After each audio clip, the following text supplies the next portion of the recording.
दोस्तों नमस्कार। आज हम बात करेंगे हमारे उस पसंदीदा कवि की जिनको हम रीति मुक्त काव्य धारा का प्रतिनिधि कवि कहते हैं।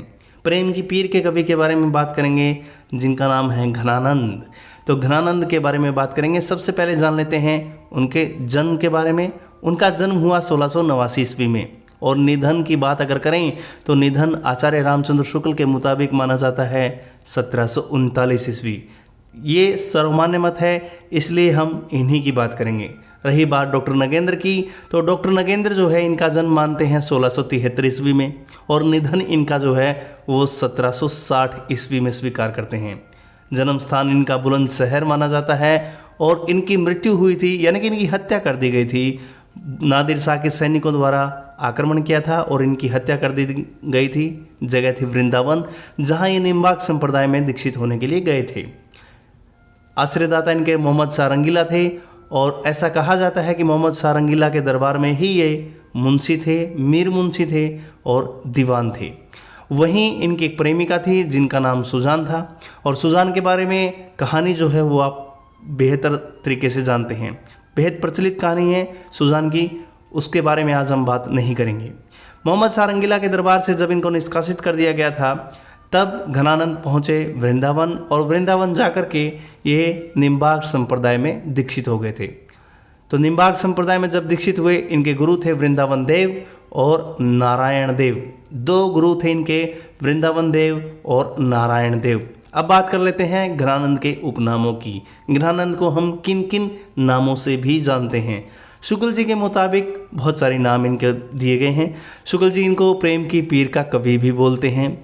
साक्षात रस मूर्ति भी शुक्ल जी इनको कहते हैं। इसके अलावा लाक्षणिक मूर्तिमता का कवि भी इनको कहा जाता है।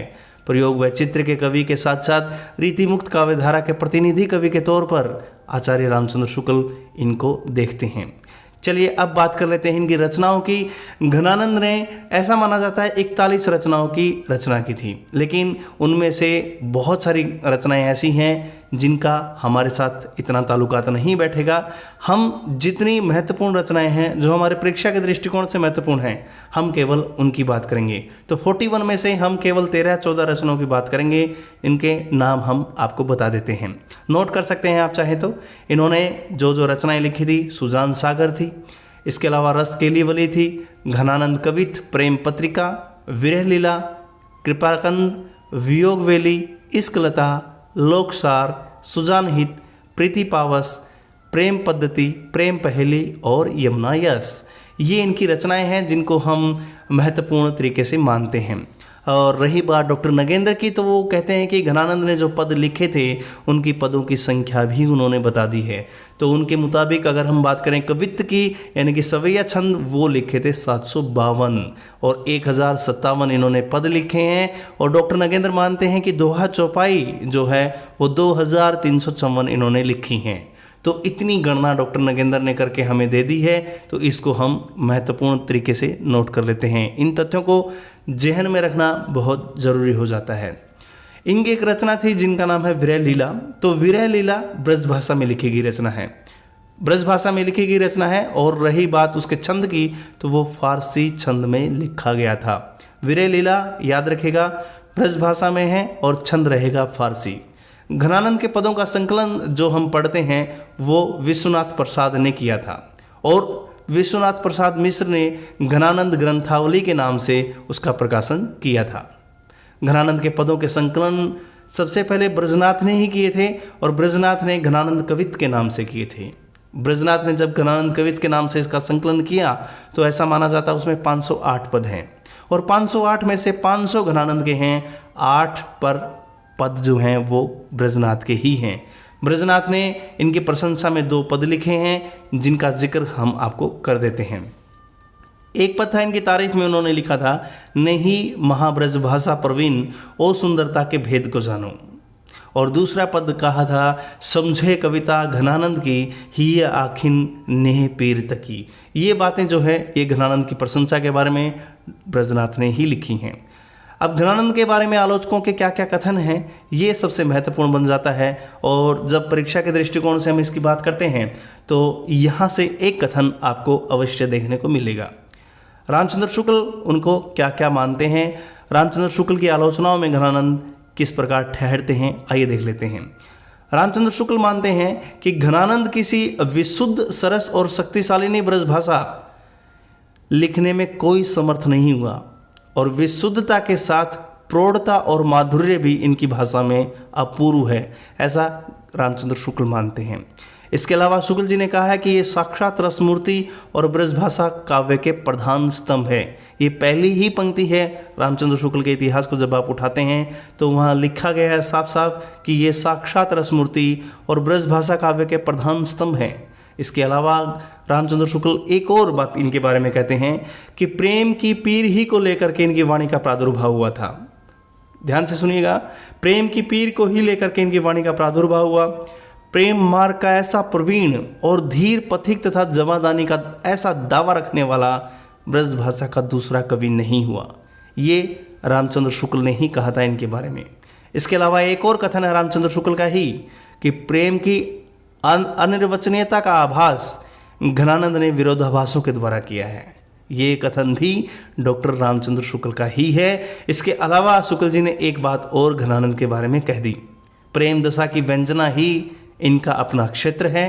प्रेम की गूढ़ अंतरदशा का उद्घाटन जैसा इनमें है वैसा हिंदी के किसी श्रृंगारी कवि में नहीं। फिर से देखिए कितनी महत्वपूर्ण बात है कि प्रेम दशा की व्यंजना ही इनका अपना क्षेत्र है। प्रेम की गूढ़ अंतरदशा का उद्घाटन जैसा इन्होंने किया है वैसा हिंदी के किसी अन्य श्रृंगारी कवि ने नहीं किया। बहुत उम्दा टिप्पणियां हैं इनके बारे में। तो एक और टिप्पणी है रामचंद्र शुक्ल की ही घनानंद के बारे में। उन्होंने लिखा है कि इन्होंने संयोग और वियोग दोनों पक्षों को लिया है, पर वियोग की अंतर्दशाओं की दृष्टि कुछ ज़्यादा ही है घनानंद की। तो घनानंद के बारे में कहा है संयोग और वियोग दोनों पक्षों के बारे में इन्होंने बात की, लेकिन वियोग की अंतर्दशाओं की ओर इनकी दृष्टि अधिक थी।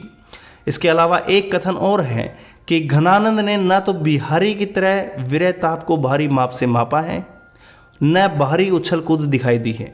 जो कुछ हलचल है वो भीतर की है, ऐसा रामचंद्र शुक्ल ने इनके बारे में लिखा है कि बिहारी की तरह विरह ताप को बाहरी माप से इन्होंने मापा नहीं है। जो कुछ उछल कूद इनके अंदर है वो केवल इनके भीतर की है। जो उछल कूद है, जो हलचल है वो इनके अंतरात्मा की है, उनके भीतर की है।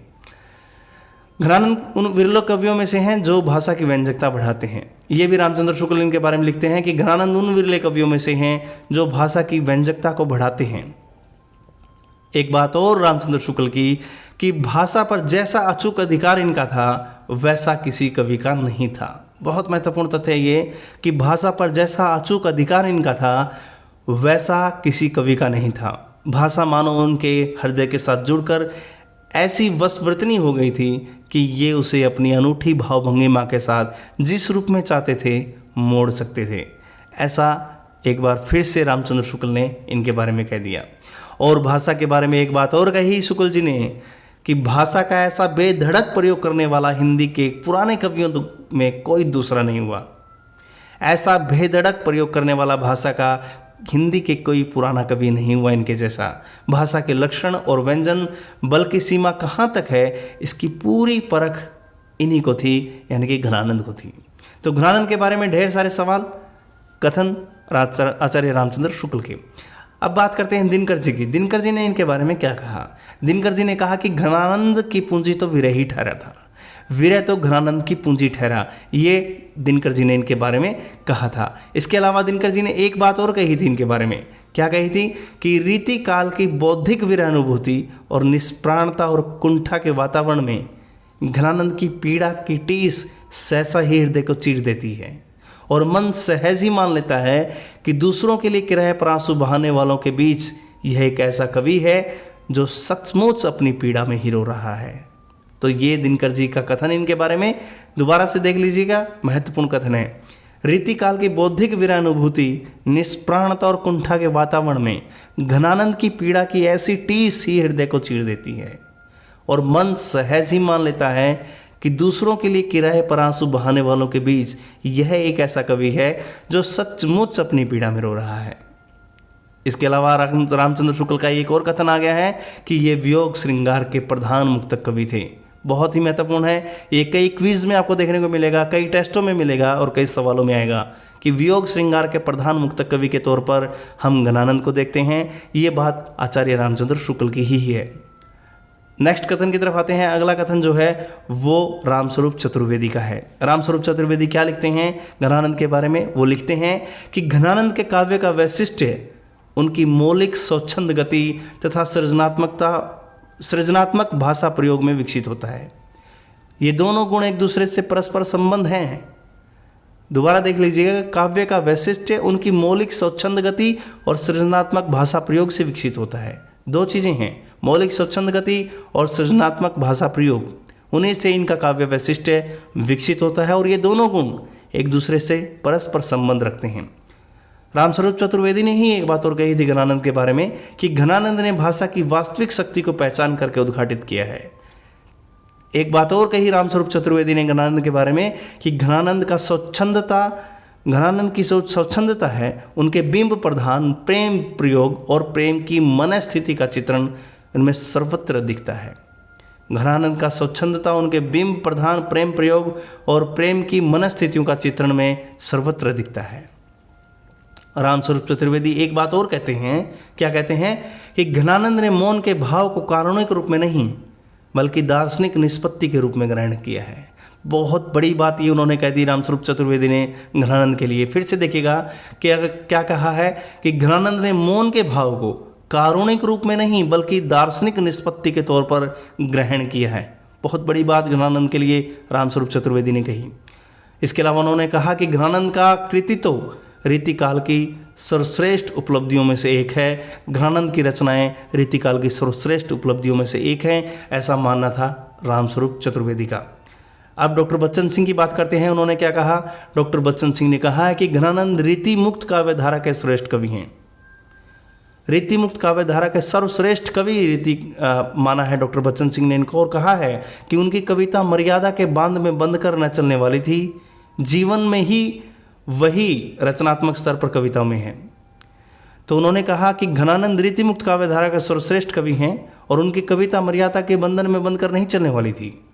जीवन में जैसे वो खुद हैं, उनका रचनात्मक स्तर उनकी कविताओं में दिखता है, ऐसा बच्चन सिंह ने माना है।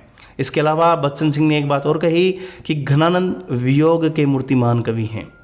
देख लीजिए, बहुत छोटा कथन है, बहुत महत्वपूर्ण कथन है कि घनानंद वियोग के मूर्तिमान कवि थे।